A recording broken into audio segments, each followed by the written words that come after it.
tal? ¿Cómo están? Mi nombre es Jorge Deza y estamos aquí con un gran invitado, tiene tremenda trayectoria nacional, es el doctor Luis Lorochero, médico emergenciólogo y de altos cargos en el contexto de la medicina humana. Tiene una gran trayectoria, fácil, más de 30 años, el doctor que viene marcando ya un hito en lo que es la medicina de emergencias y desastres. Una bienvenida, por favor, para nuestro gran invitado del día de hoy.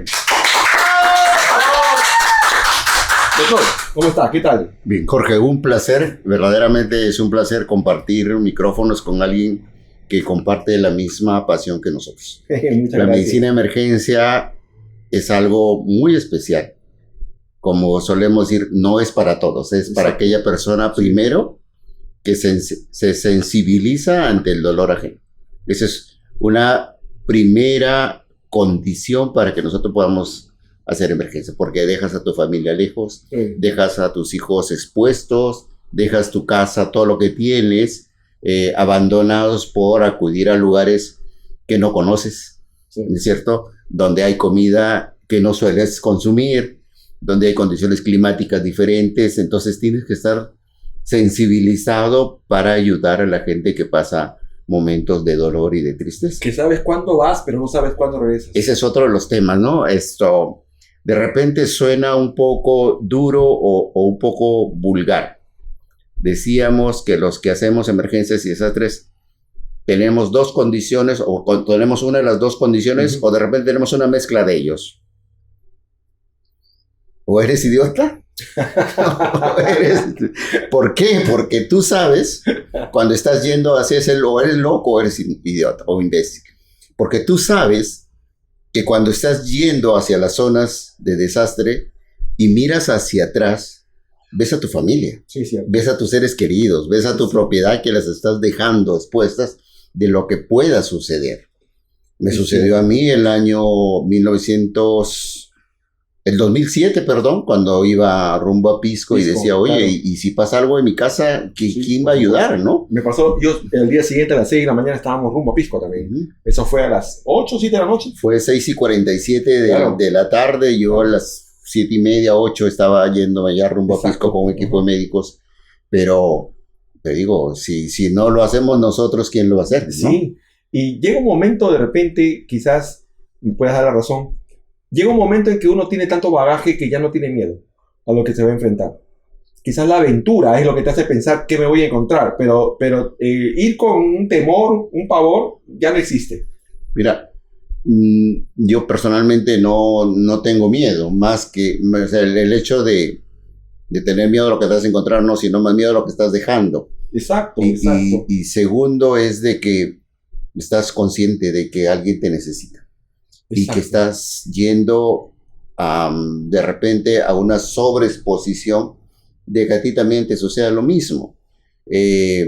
Porque una cosa es dormir en casa y otra cosa es dormir a la intemperie. Totalmente. Una cosa es tomar 3 alimentos y otra cosa es ir a ver lo que haya. En Pisco, por ejemplo, nosotros a los 4 o 5 días creo que empezó a ir McDonald's a entregar hamburguesas y te imaginas las tremendas colas que había solamente por coger una hamburguesa, ¿no? Porque estábamos comiendo casi nada, ¿no? Pero en la inundación de San Ramón en Pichanaki, me acuerdo, eso ha sido el año 2006, 2007 más o menos, lo único que comíamos era mandarines y naranja que gracias a Dios produce esa zona.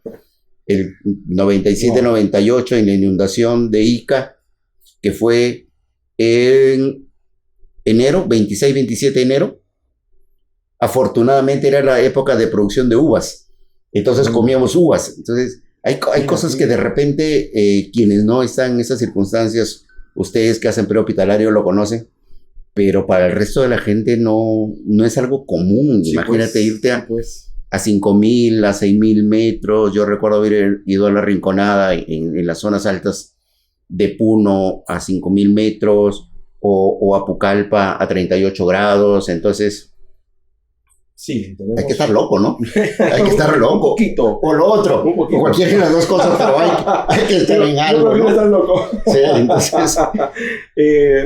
Casualmente en esas circunstancias es donde empiezo a encontrarme con un factor sorpresa. que uno de los peligros para este tipo de servicios de rescate o de apoyo urbano en el contexto de proveedores de salud, los perros. Los perros formaron un gran temor. Ahora los perros callejeros, esos que subsisten en los suburbios después de un desastre, ¿no? Porque están buscando alimento, porque se unen en jaurías y al final de cuentas cuando tú estás en un contexto de búsqueda es un gran peligro. Yo pasé una experiencia de ese tipo y bueno, luego me traté de educar en el contexto y sí, es a nivel mundial. El contexto de los perros es algo que yo no lo esperaba, la verdad, y es algo que uno siempre aprende. Uno no está preparado para esto y siempre te vamos con ciertas novedades. Justamente hablando de este tipo de situaciones, estimado doctor, ¿qué opina usted sobre el sistema nacional? ¿Estaremos preparados realmente a nivel nacional para un embate de esta naturaleza? Mira, aquí hay dos países, ¿no? Lima y el resto del país. Entonces, Lima probablemente esté preparado desde el punto de vista de cantidad de brigadas, de equipos de rescate, de transporte de víctimas, lo que no sucede en la provincia. Yo recuerdo una vez que estuve en Moquegua, si no me equivoco, haciendo una capacitación sobre brigadas de intervención inicial.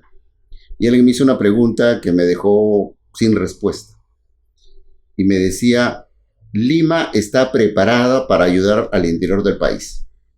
Le pregunto a usted, doctor, si el interior del país está preparado para ayudar a Lima. Y seguramente que la respuesta es no.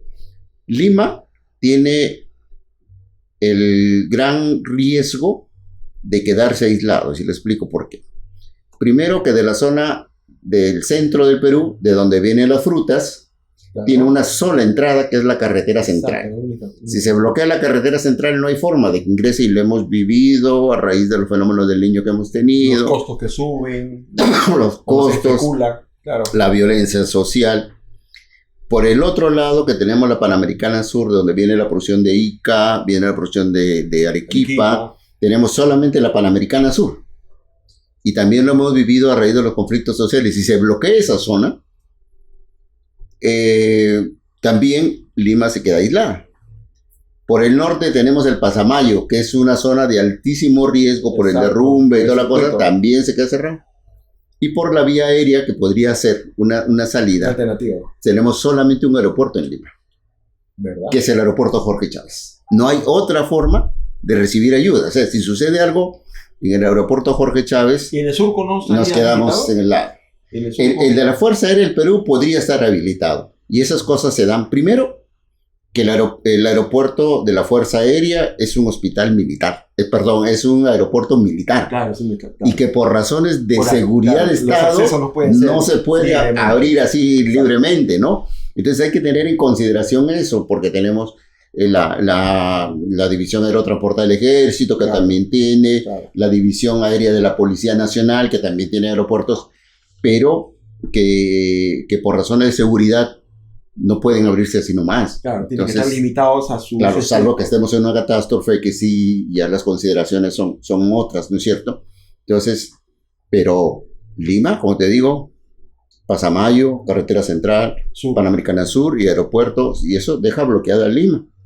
Entonces, claro, ¿estamos preparados desde ese punto de vista? Quizá no. Claro. Quizá no. ¿Qué nos hace falta? Nos hace falta organización. O sea, habemos muchas personas, y perdóname que diga que habemos, que podríamos responder, pero seguramente de una manera desorganizada, de una manera un poco más entusiasta, que no tengamos quien nos dirige, y esto es bueno. La oficina o la Dirección General de Gestión de Riesgos y Desastres del Ministerio está haciendo, creo yo, un buen trabajo al tratar de organizarnos a todos quienes podemos responder. Pero todavía estamos disgregados, ¿no? Desagregados, estamos disgregados, estamos atomizados, tratando de cada uno hacer lo que mejor sabe. Entonces, y eso no es bueno. La respuesta de desastres debe ser organizada, debe ser sistematizada, debe ser priorizada, debe de tener, por ejemplo, escalas de triaje, por ejemplo, ¿no? para no sobredemandar hospitales y estas cosas. ¿Considera usted que mediante esa situación, ahora hablando de la parte interna, desde Lima, desde la capital y desde los centros hospitalarios, que de alguna u otra manera tienen un sistema de atención hacia el público y cada uno cuenta incluso con brigadas de formación como el COE, estaríamos listos nosotros, esos simulacros que se hacen periódicamente, y no es por hablar mal del sistema, no, sino pregunta muy sincera y muy seria, esos simulacros de los cuales el personal de salud sale pues muy casi a la fuerza para pararse en el centro del círculo, esperar el momento, mirar el reloj, ya vámonos, y nos retiramos, sin ninguna seriedad del caso, sin ningún aporte en el contexto real, de una evacuación en ese momento en el que se va a dar, donde el caos va a reinar, donde probablemente muchas estructuras físicas van a caer. Y quizás vaya a mermar nuestra propia respuesta para nuestro propio personal, como para poder empezar a atender al público en general. O sea, va a ser un colapso total. ¿Estaríamos nosotros haciendo bien, de repente, haciendo periódicamente estos simulacros? Claro que está bien porque algo se aprende, pero algo que podríamos de repente cambiar, darle una nueva dirección, quizás darle un nuevo formato de una prevención, de una simulación más real. Definitivamente sí. La preparación para desastres o eventos con víctimas en masa tiene dos componentes, la fase de simulacros y la fase de simulaciones. En la fase de simulacros, y esto es fundamental para ambos procesos, la sensibilización tanto de las personas como de las autoridades. Si nosotros no estamos sensibilizados, pasa lo que tú dices, que algunos, a veces se me viene a la cabeza alguna palabra fuera de contexto, que algunos voluntariosos, para decir la palabra menos dura, somos los que participamos y de repente somos los que ya hemos tenido la experiencia de manejar o de vivir un desastre. Entonces van y dicen, vamos a hacer un simulacro en el hospital X y determinadas personas se organizan y algunos otros miran y algunos otros se ríen y algunos otros están hablando por teléfono, algunos aprovechan para irse a comprar y esas cosas, y eso no es nada bueno. Mientras no estemos sensibilizados de que esa es una práctica fundamental. Fíjate, hace muchísimos años, Radio San Borja me invitó a mí a hablar sobre emergencias en casa. Y fue una anécdota real y que siempre la comento porque alguien podría decir, oye, y habla tanto de desastres y que tiene experiencia y mira lo que le pasó. Estaba conversando así con el locutor y me dice, doctor, ¿y en su casa están preparados para manejar emergencias? Y yo le dije, sí. Y me dijo, ¿y quién se queda en casa con sus hijos? Le dije, la empleada. Bueno, teníamos empleada en esa época. Muy bien, me dijo, doctor. ¿Y qué hace? ¿Qué le ha dicho usted? Le he dicho que si hay alguna emergencia me llame por teléfono. ¿Así? ¿Y usted tiene teléfono en casa? Claro, le dije, tengo casa. Y en ese momento pensé, uno de los momentos más vergonzosos de mi vida, porque los teléfonos fijos le poníamos una cajita. Exacto, ¿no es cierto? Con candado y llave. Y yo tenía la llave. Entonces en ese momento me digo, ¿y cómo me va a llamar la chica si es que no tiene la llave? Y fíjate que esas cosas que podrían parecer que estamos preparados, no es así. Entonces, volviendo al tema de los hospitales. Si no hay compromiso de todos los integrantes de la comunidad asistencial, no vamos a lograr nada. Eso por una parte. Algunos sacan las víctimas, las llevan hacia la vía pública, que es donde están los círculos de seguridad, y ese es otra de las cosas que debemos cambiar. Exacto. Los círculos de seguridad están normalmente sobre las pistas y eso... Que va a estar lleno de carros. Que va a estar lleno de carros. Simulacro, no dejan que nadie se estacione porque va a haber simulacro. ¿No? A mí me gustaría, por ejemplo... Sí, a mí, por ejemplo, me gustaría, Jorge, que hagamos un simulacro en donde podamos detener el tránsito.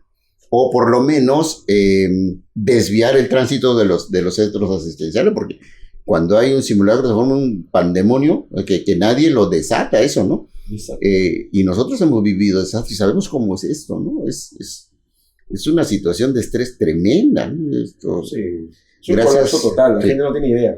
Y gracias a Dios yo he tenido la suerte de participar en muchos y no se imaginan el grado de consumo de energía, el grado de tranquilidad emocional que uno pierde en el momento. No se imaginan las lágrimas que derramamos quienes hemos estado en esto. Porque uno sigue sensibilizado. Pueden pasar muchos años, pero igual el factor humano siempre te afecta. Sí. Y eso es algo que no se puede evitar. Es muy triste, muy doloroso. Entonces, me gustaría, por ejemplo, un simulacro donde se detenga el tránsito y se desvíe, un simulacro de evacuación de personas en la Costa Verde, en tiempo real, cerrando los accesos, Miguel, para que salga la gente. Bajada Alta, Armendáriz y Chorrillos. Y ver cuánto demoramos. Sacarlos de ahí, ¿no? Se supone que nosotros tenemos un acantilado de 150 a 200 metros en la Costa Verde, que de tal manera que no va a haber inundación sobre la ciudad. Pero sí los carros que deben ahí circular, ¿cuánto? 10,000, 20,000 carros más o menos. Claro. ¿Cómo los sacamos?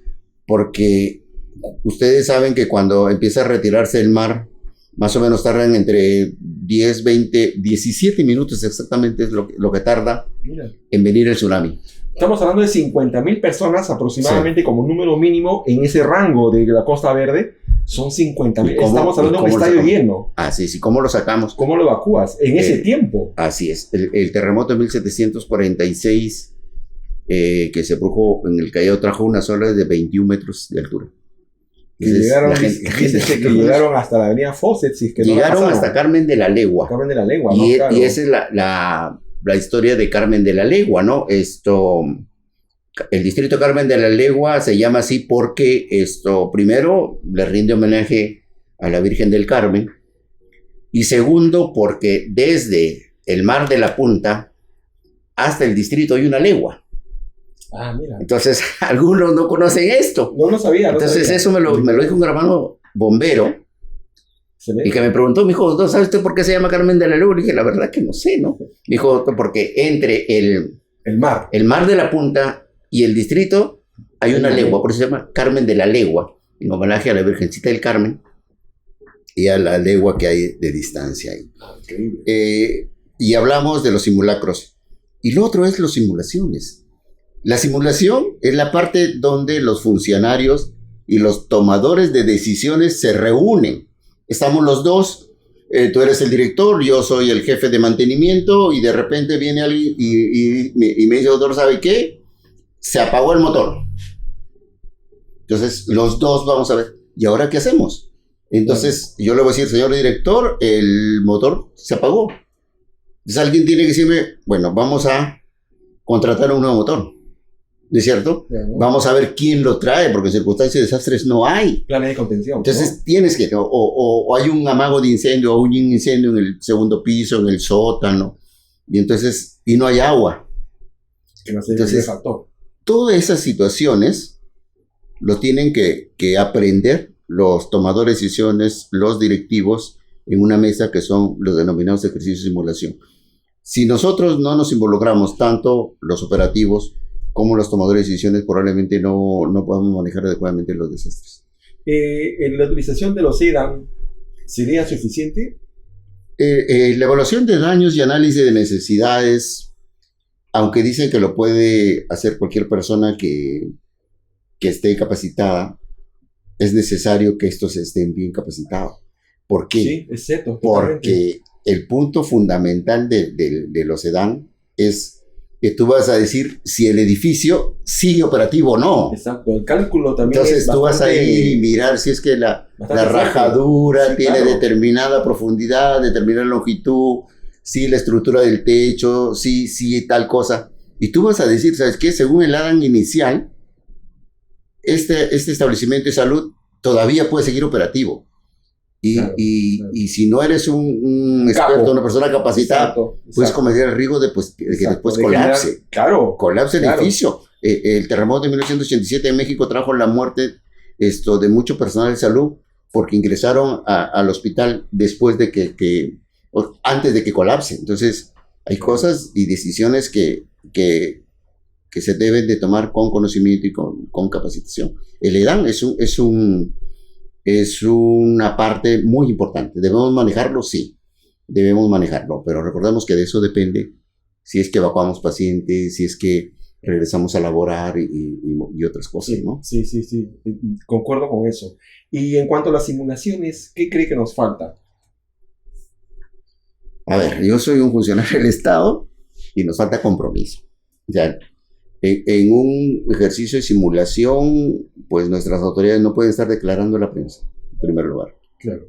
Tienen que estar reunidos en gabinete. O sea, se está produciendo el simulacro y los operativos estamos afuera, haciendo traslado de víctimas, rescate en espacios confinados, ¿no es cierto?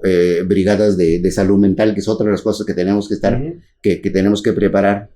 Pero nuestras autoridades, nuestros tomadores de decisiones, en ese momento que nosotros estamos afuera haciendo la labor operativa, ellos tienen que estar adentro y haciendo juego de roles. Entonces, hay unas cartas que nos dicen, oye, sucedió esto, ¿qué vas a hacer? Sucedió lo de acá, no hay alimentos, no hay combustible, no hay agua, no hay ropa. Asumir la ¿no es cierto? Entonces, y ver cómo lo solucionas. Exacto. En ese momento, ¿cómo haces para solucionar ese tema? ¿No es cierto? Entonces, de aquí es fundamental las instituciones amigas, que tú sabes, cuando uno prepara un plan de contingencia, un plan de respuesta para emergencias y desastres, las instituciones amigas que tienes que tener para que nos ayuden a superar determinadas dificultades que podamos tener, ¿no? Bomberos, Defensa Civil, Serenazgo, Policía Nacional. Alguna vez en una charla le preguntaba a los alumnos si saben cuál es el número de su Serenazgo. Sí, pero también hay una pregunta. ¿Ya? ¿Dónde vives tanto? ¿Cuál es el número de tu emergencia? Así es, y el 80% y un poco más no lo conoce. No lo conoce. Entonces, como dirían los jóvenes, ¿de qué estamos hablando, no? Entonces, y eso forma parte muy, muy importante de cómo estamos preparados. Que los simulacros no deben ser solamente de las organizaciones del Estado. La primera respuesta en caso de simulacros deben ser nuestras familias. Exacto, desde el punto de inicio, ¿no? El INAR, es una cédula de la ciudad. Cada familia tiene que generar desde ya un sistema. Yo recuerdo cuando mis hijos eran peques, ellos estudiaban acá en Los Cedros, cerca del mar. Y yo hice todo un contexto de evacuación. Me caminaba desde el mar hasta el colegio, del colegio hasta la casa. Y hacía tiempo, caminando. Entonces ellos corriendo tenían que ejecutar un menor tiempo. Teníamos un lugar donde nos encontramos y ella había activado el 119, que mucha gente no sabe, ¿no? El 119, ¿no? Que es un teléfono del sistema de desastre donde uno llama y puede dejar un recado para encargar, porque el sistema se va a caer, ¿no? Y eso es algo que, bueno, instalamos en la familia, que poco a poco, bueno, ya los peques ya crecieron. Y hoy estamos buscando otro tipo de prevención, otro tipo de situaciones, ¿no? Donde de repente vas a una fiesta, hola, pa, ¿qué tal? Hijo, ¿qué tal? ¿Cómo estás? Pa, bueno, me encuentro al costado de la barra, hay 4 extintores, 3 salidas, una de emergencia, una puerta activa, el techo tiene 2 metros y tanto, y eso es la idea. Bueno, que te diviertas, listo. Hablando del 119, esa es otra de las cosas que debemos acostumbrarnos. Que durante los desastres los sistemas de comunicación colapsan. Exacto, colapsan. Y que los teléfonos no deben usarse para llamar. Exacto. Porque llaman nuestras autoridades. En ese momento nosotros tenemos que estar acostumbrados a usar mensajes de texto. Y eso es lo que tenemos que hacer. Y ese es el sentido del 119. Y que tiene una forma de codificarlos. ¿No es cierto? Entonces, eso en colegios, en universidades, en empresas, tenemos que sensibilizar a la persona. Lo otro, ¿cuánto de nosotros tiene, por ejemplo, un extintor en casa? ¿Cuánto de nosotros tiene mochila de emergencia en casa? ¿Cuánto de nosotros tiene botiquín en casa? Exacto. Entonces, y a veces, una vez estuve en el colegio médico del interior del país y habían 3 o 4 extintores. Y le dije, a ver, colegas, por favor, los que sepan manejar el extintor, cojan el extintor. Y es el otro problema. Claro, lo tienes, pero no sabes. Lo tienes ahí y no sabes.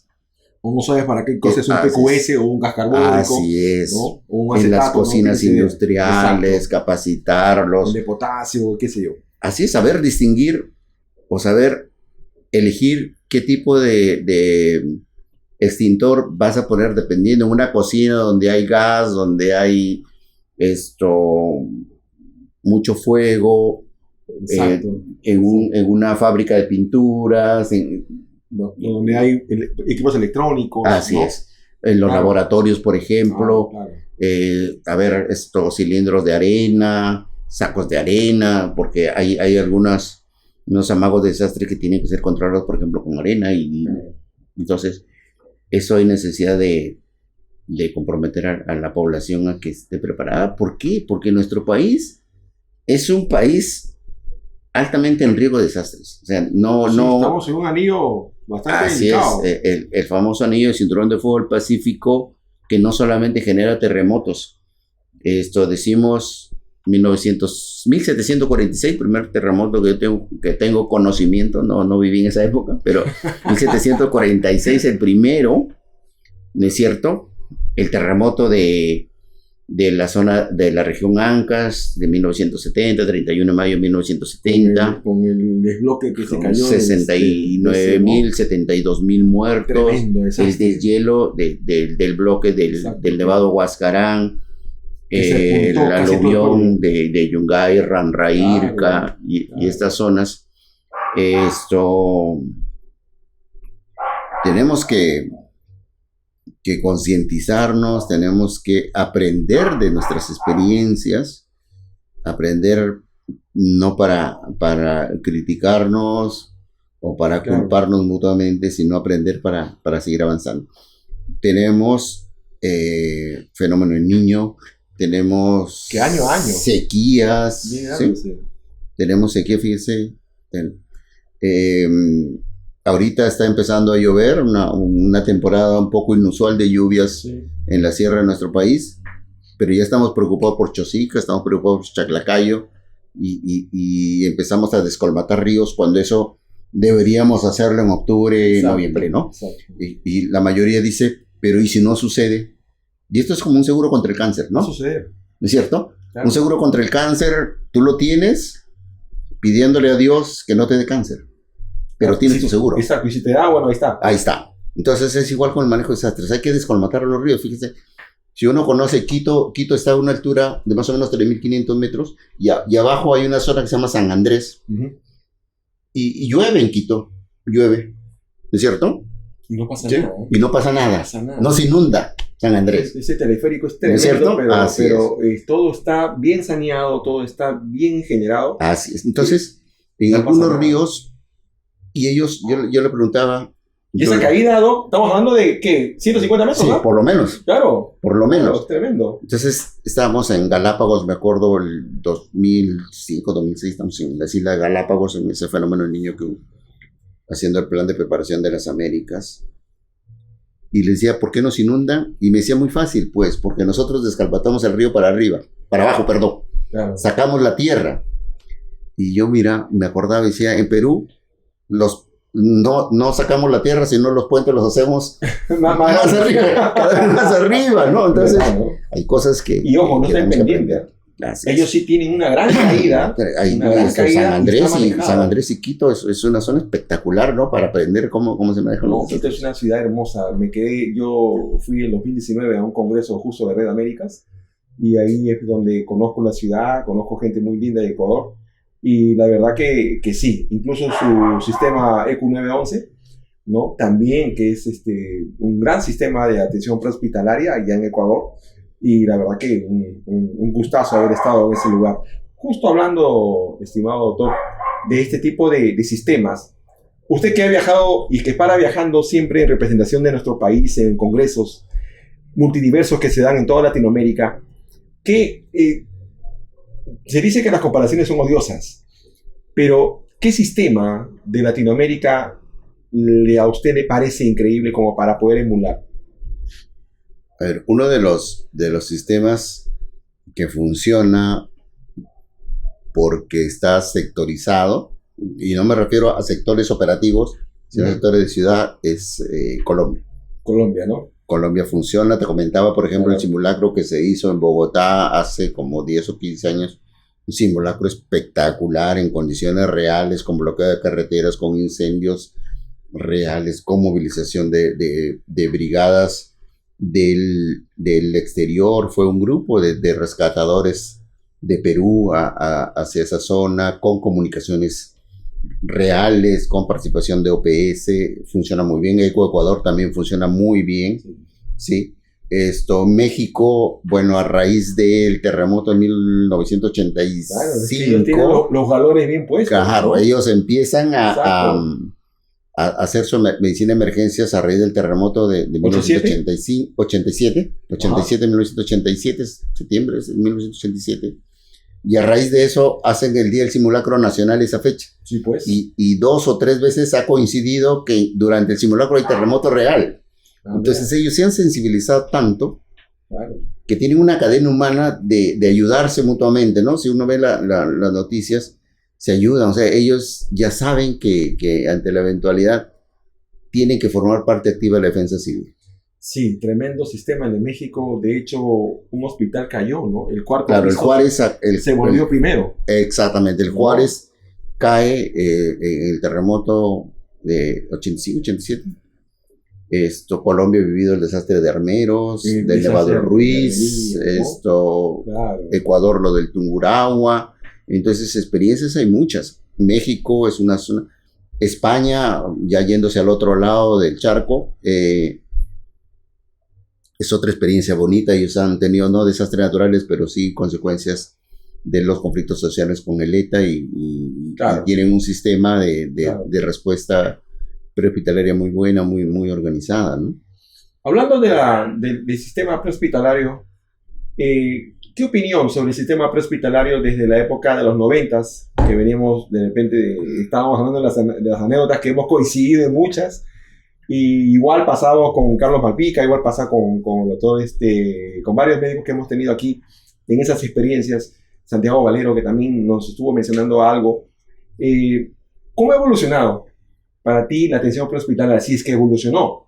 A ver, yo no sé por dónde empezar. Primero voy a empezar por el coronel Santiago Valero, que primero es un bombero de mucho reconocimiento en el mundo de los desastres. Un tipazo, ¿verdad? Debe ser uno de los que maneja salud mental muy bien. Hizo un excelente programa con nosotros. Muy bien. Santiago es una excelente persona y maneja los desastres de manera muy adecuada.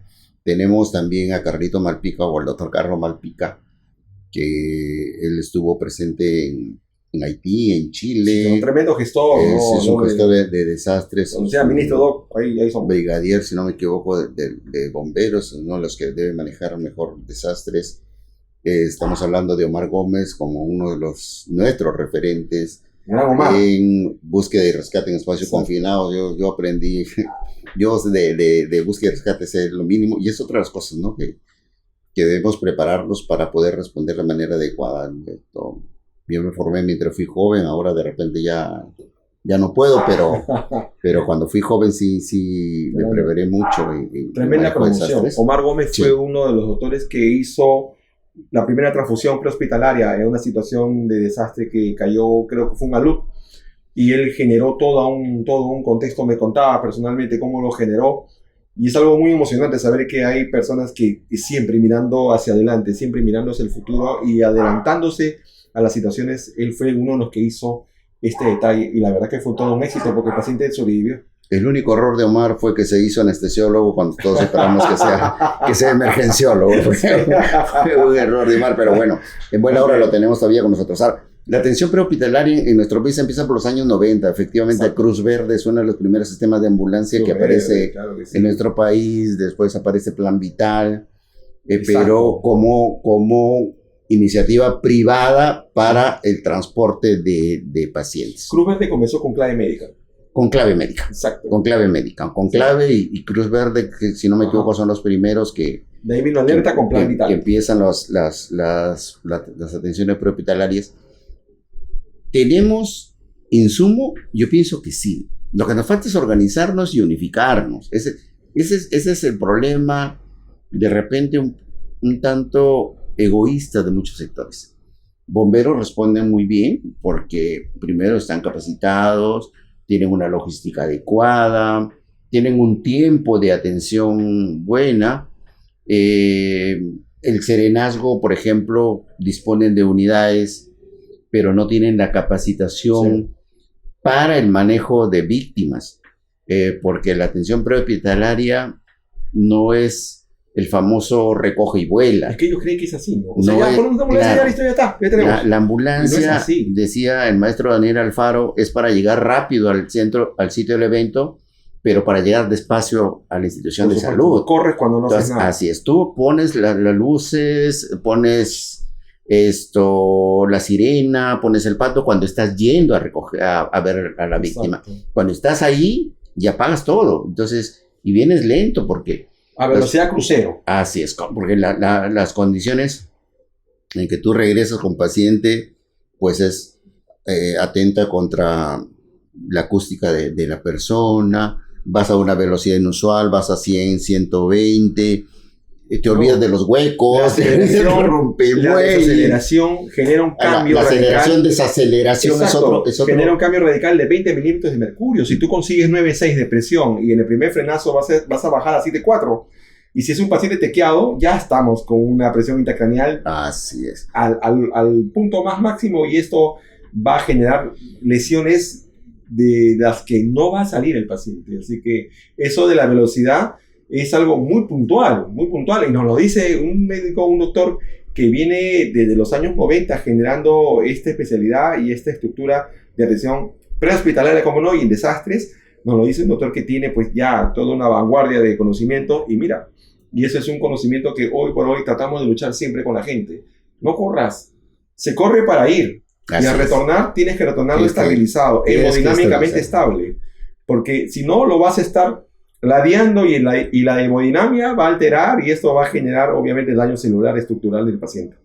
Y además expones a la tripulación de la ambulancia a que sufra un efecto, porque se mueven los equipos, se mueve el balón de oxígeno, que son tremendos balones. Sí, claro. Entonces expones, y las ambulancias nuestras no son tan altas que digamos, sí, claro, ¿no? O sea, tú vas ahí tratando de canalizar una vía o viendo el oxímetro, y de pronto la ambulancia o el carro de prehospitalario se subió a un rompemuelle y te golpeó la cabeza. Sí, claro. Hay cosas que uno tiene que ver. El otro componente de la atención prehospitalaria es la policía. Entonces, la policía cumple un rol fundamental en este tipo de eventos, pero más fundamental debe ser su participación en el control de los círculos de seguridad. Exacto. Entonces, hoy, por ejemplo, sucedió algo lamentable en el puente Chancay. Sí. Y más o menos entre las 11, 1 de la mañana más o menos, y la prensa emite un momento en que un policía con familiares o curiosos se agarran a golpes. Sí, entonces, o sea, eso no hay un puede cordón, ser. No hay una seguridad. Entonces, yo he visto que llegan carros de emergencia, carros particulares, carros de los curiosos, carros de los periodistas, todo el mundo entra. Cuando eso tiene que ser acordonado, ¿no? Mediante una distancia prudente, ¿no? El otro factor, hablamos de bomberos, hablamos de serenazgo, hablamos de policía.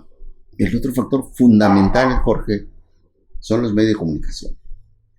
Los medios de comunicación deben servir para darnos tranquilidad. Cumplen una labor fundamental y es necesario resaltar, apoyarlos, reconocerles. Claro. Porque cumple una labor fundamental de información. Pero no pueden atravesar las zonas de seguridad, la zona roja, la zona caliente, la zona amarilla, no pueden ellos. Sí. Y ese es el otro tema que estamos en déficit en el manejo de desastres, porque tiene que haber una persona encargada de la comunicación. Claro. A los medios o a los familiares. Entonces, porque si no tenemos lamentablemente a un periodista que está encima de la persona que tiene una lesión, dice, ¿se siente mal?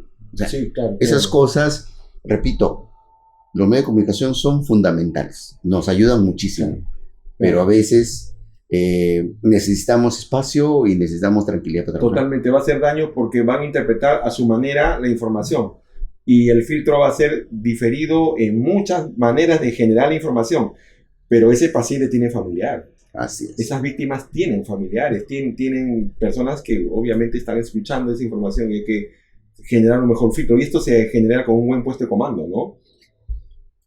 Comando y Has tocado un tema que también necesita que empecemos a implementarlo y a ponerlo en práctica. El sistema de comando de incidentes. El sistema de comando de incidentes, y aquí desde la especialidad que yo practico, que es la medicina de emergencias y desastres, tenemos mucha gente que maneja. El doctor Paul Olivera Mayo, que está en el Cusco, es un experto en sistema de comando de incidentes. Hay gente que hace sistema de comando de incidentes hospitalarios, que es otra de las cosas. ¿El doctor Munaico? Fernando Munaico, claro, el maestro Fernando Munaico, tremendo, maestro y padre, junto con Fanny Ortiz y Saludos, Nicanor Chimojira, de las Brigadas de Intervención Inicial. Claro que sí. Esto manejan muy bien el sistema de comando de incidentes. Y ahí efectivamente se habla primero, del equipo de primer respondiente. Y es otra de las cosas que también debemos de fortalecer. El primero que llega da información de lo que está pasando, exacto, ¿no es cierto? Es el primero que capta todo, que hace la información de pájaro, exacto, y hace un informa qué es lo que está pasando. Luego la instalación del SCI, en donde debe haber un área de puesto comando, ¿no es cierto? De puesto comando, que es el que asume la responsabilidad. Fíjense, el hospital de Villa El Salvador hizo un video muy, muy interesante, muy didáctico, sobre el manejo de la explosión de la deflagración que hubo en Villa El Salvador. Un video muy, muy interesante para fines académicos, en donde coinciden muchas cosas, pero se ve claramente el puesto de comando asumido por el señor director y el jefe de emergencia y el personal. Entonces, un aspecto importante en el manejo de desastres es de que todos alcanzamos un nivel equitativo, médicos, enfermeros, técnicos. ¿Por qué? Porque asume o da órdenes quien tiene la mayor experiencia, la mayor capacidad. Claro, tiene que ser. Y nos quitamos los títulos, ¿no es cierto? Nos quitamos los títulos. Así es. Esto, nada de que yo soy médico, que yo soy especialista en medicina de emergencia, nada. Nosotros allí nos abrazamos, lloramos, reímos, comemos, dormimos juntos todos en un solo.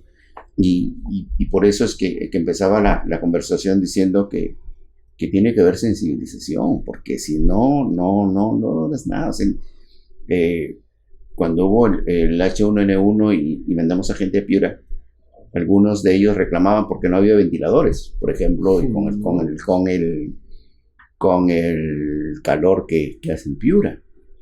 Entonces, si tú no hiciste nunca prehospitalario, imagínate, ¿no? Ir a rescatar víctimas en una zona oscura a medianoche. Hace algunos años un bus en la Panamericana Sur, a la altura de Ica, se salió de la carretera y fue a impactarse directamente sobre un grifo de combustible. Entonces, imagínate medianoche ahí, ¿no? Y hacer triaje o ir a atender, pues, a 5,000 metros, ¿no? Es Soroche. Hablando de sensibilización, me has hecho acordar, en algún momento había una preparación para una brigada, no voy a decir de dónde. Esta brigada fue sometida a una preparación tipo comando, ¿no? Donde hicieron un campamento, hicieron todo el contexto con aislamiento, y a la hora de la cena, pues, galleta y atún, ¿no? Para compartir. Se molestaron, exigieron, reclamaron, se fueron contra el organizador. A la media hora, pollo a la brasa para todos. Y eso destruyó todo el formato para mí de preparación ante una situación de emergencias. Eso es falta de sensibilización. Así es. Yo hice el curso de brigada de intervención inicial, no sé, creo que el 2003, por ahí, en Condoray, en Lunahuaná. Ajá. Y solíamos decir, bueno, el primer día, galleta con atún. El segundo día, atún con galleta. El tercer día, atuncito con galletita. El cuarto día, galletita con atuncito, ¿no? Claro. Entonces, para variar. Para variar. Entonces, esto, Jorge, y tú lo sabes porque eres parte importante del manejo prehospitalario, tienes que estar preparado. Y las brigadas mentalmente, psicológicamente, exacto, y sexualmente, dicen, ¿no? También es así verdad, es. ¿Por qué? Porque cuando seguramente tú has hecho brigadas de intervención inicial, son días que estás ahí, sí, aislado completamente. Y yo recuerdo que en esa época que hicimos la primera intervención inicial, una de las compañeras que estaba ahí, estaba en los días de menstruación, imagínate. Entonces, claro, y no podíamos cambiarnos, y no podíamos lavarnos, claro, y ella tenía que aguantarse. Claro, por eso te digo, si no estamos locos, Lucas, alguien tiene que decirnos qué hacemos aquí, ¿no? Pero, mucha que ahora nos reímos, pero en esos momentos hemos llorado muchísimo, hemos sufrido con la gente, y como le digo a mis hijos y a mi esposa, que esto todavía duele. Todavía duele. Nadie se imagina lo que hemos vivido. Alguien puede decir, no, qué bonito, te pagaron tanto por viáticos. Mentira, eso. Sí, qué bueno fuera, ¿no? Sí. Qué bueno fuera. Y no duermes. Pisco, el terremoto de Pisco hizo que se abriese el hospital de Pisco sin haberlo inaugurado, y dormíamos sobre la sangre de los pacientes, sobre cartones, y no reclamo porque forma parte de nuestro trabajo. Es una experiencia muy bonita. Lo de Pisco fue tremendo. Sí.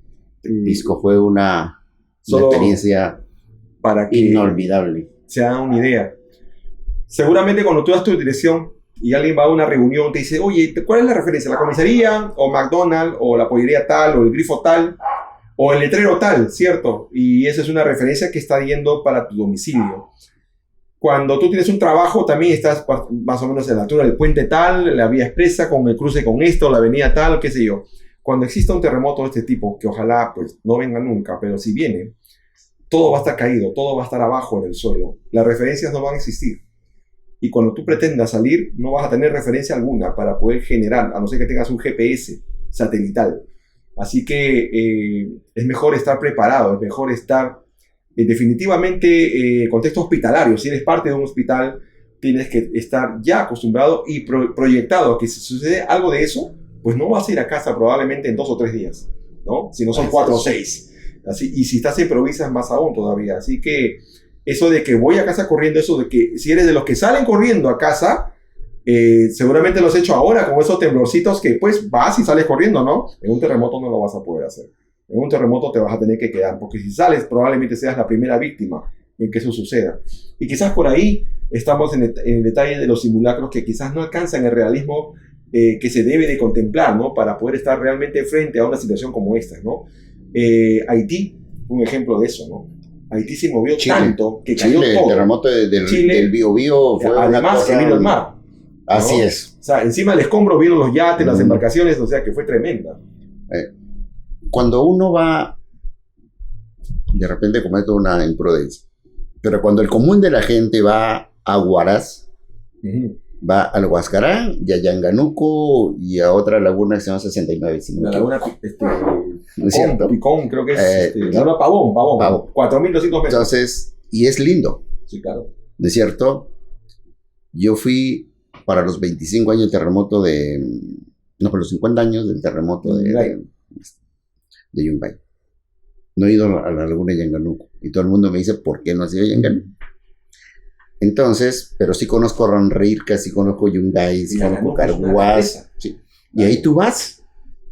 Y hay, primero que hay un camioncito ahí, ¿no es cierto? Exacto, que se quedó atrapado. Un micro ahí que uno toma fotos ahí. ¿No? Así las palmeras. Las palmeras pintadas. Exacto. Las palmeras están pintadas en la altura hasta donde llegó el agua. Exacto. Vas al cementerio donde está el Cristo con los brazos abiertos. Y toda la cúpula, ¿no? Que está sobre encima así de es. la... Y vas a la cruz que es icónica de Huaraz, de Yungay. Hay una cruz ahí, y me perdonan si me salgo del cuadro, pero hay una cruz que dice, hijo, suéltame y sálvate tú. Que seguramente mucha gente no conoce. Dice, hijo, suéltate y sálvate tú. Yo lloré mucho cuando lo vi. Y cada vez que lo recuerdo también me sensibiliza mucho, porque esto era un hijo que trataba de salvar a su madre. una hija que trataba de salvar a su madre. Entonces, cuando vino el aluvión, el terremoto no mata tanta gente como el aluvión, ¿no es cierto? Del Nevado Huascarán. Claro, eso es lo que trae hasta eso es lo que oculta o anula Ranraírca, pues, ¿no? Entonces, y la mamá, al ver que no había otra alternativa, le dice: hija, suéltame. Suéltame y sálvate tú. Qué situación tan difícil. Imagínate, esa decisión, ¿no? O sea, la decisión de la hija para saltar a su madre. Y eso nos sucedió en Pisco, porque nosotros cuando llegamos como a la 1 de la mañana más o menos a Pisco, del mismo día del terremoto, veíamos gente en la carretera que decía: llévate a mi hijo, llévatelo, pero sálvalo, llévatelo. Y esto... Cosas así muy, muy, muy duras. Son desprendimientos que le salen del alma, ¿no? Porque ven que quizás no hay futuro. Así es, y seguramente hay gente con muchísima más experiencia que nosotros y con recuerdos mucho más duros que nosotros, pero que nos hace falta, como comentamos hace algún momento, una desensibilización, una catarsis de todo. Y te mencionaba, por ejemplo, lo de la pandemia COVID-19, ¿no? El personal que participó allí terminó la pandemia y siguió trabajando normalmente. Como si nada hubiera pasado. Y eso no es bueno. No, eso no es bueno. Para nadie es bueno. No hubo una profilaxis psicológica. Así es. No hubo un contexto, un sistema de contención como para que tú vuelvas a sanar y seguir adelante, ¿no? Así es. Todos los muertos que te soplates encima, ahí están. O sea, se nos critica mucho el hecho de que ganamos aparentemente muy bien, ¿no es cierto? Que tenemos un sueldo diferenciado, que tenemos unas condiciones... Pero nadie se imagina. Nadie se imagina ver a médicos y enfermeros recién egresados, que los pacientes se les morían cuando le hacían la entrevista, ¿no? O sea, claro. De pronto le decía: señora, ¿usted desde cuándo está mal? Y se morían, ¿no? Entonces, a granel. Así es, y esas son cosas muy, muy duras que necesitamos desahogarnos de eso. O sea, no, yo tuve la altísima responsabilidad de dirigir un hospital, pero seguramente la gente que hizo labor asistencial pura todavía debe guardar esos recuerdos, ¿no? Sí, claro. Entonces, sobre todo la gente joven. Yo recuerdo cuando fui al Hipólito, en el momento que eras director, en COVID, era el hospital más tenebroso de Lima. Era el hospital más tenebroso. ¿A Hipólito? Sí. Wow, yo estaba como una momia, ¿no? O sea, y entrábamos y todo, y era todo un callejón, todo esparpado, silencio, con todo un contexto fúnebre, me acuerdo. Esas eran épocas de COVID. El personal de salud, el personal de enfermería, mis respetos, porque realmente sí, se la fajaron. Nosotros hacíamos las referencias determinadas, pero no era continua. Pero sí, la admisión de los pacientes que venían a mansalva era pues una cosa de nunca acabar, ¿no? Y se llevaron buenos compañeros también. Sí, si alguien me preguntaría por dónde empezarías a reconocer al personal de salud de los casos de desastres, por ejemplo, o de la pandemia del COVID, primero seguramente serían la gente mortuorio, por ejemplo. ¿No es cierto? La gente mortuorio. Ellos se pasaron muy duros. Yo estaba a cargo de la administración de todos los cuerpos que no bajaban de 100, 150 personas por turno. No, tremendo. Sí. O sea, esas cosas la gente no las sabe. Pues. Así, después, el personal de seguridad. Sí. ¿No es cierto? El Era personal de seguridad. Claro. Te pegaban, te insultaban, te tiraban la puerta. Sí, un montón de vivencias. Como te repito, necesitamos salir de eso. Después tenemos el personal técnico. Sí. Personal técnico de enfermería, que seguramente que entregó su vida mucho de nosotros. Nosotros los médicos tenemos ahí un recordatorio, un lugar para recordar a nuestros colegas que fallecieron. ¿No? El colegio, ¿no? El colegio médico, los enfermeros tienen un parque y también tienen sus zonas. Sí, pero, ¿dónde están los técnicos? Sí, claro. ¿Quién los reconoció? Sí, hay una gran fila, una gran legión de gente que sacrificó su vida. Hay muchos héroes anónimos de esto, de los desastres. Exacto. de los desastres, ¿no? Hay muchísimos héroes anónimos que nos hace falta reconocerlos y darles las gracias, ¿no? Sí, nosotros estamos acostumbrados a no dar gracias.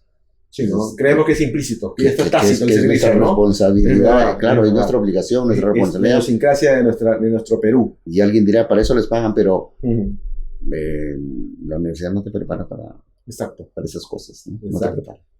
Bien, bueno, estimado Luis, estoy segurísimo que esto no va a ser ni la primera ni la última. Definitivamente hay tantas cosas para conversar, tantas cosas para platicar y para que nuestro público oyente se lleve pues un extracto de lo que es realmente la historia de la atención prehospitalaria, la historia de la medicina de emergencias y desastres en Perú y, como no, todas las anécdotas personales que siempre van a sumar, porque el aprendizaje viene de todos los estratos y de todos los niveles y de todas las áreas.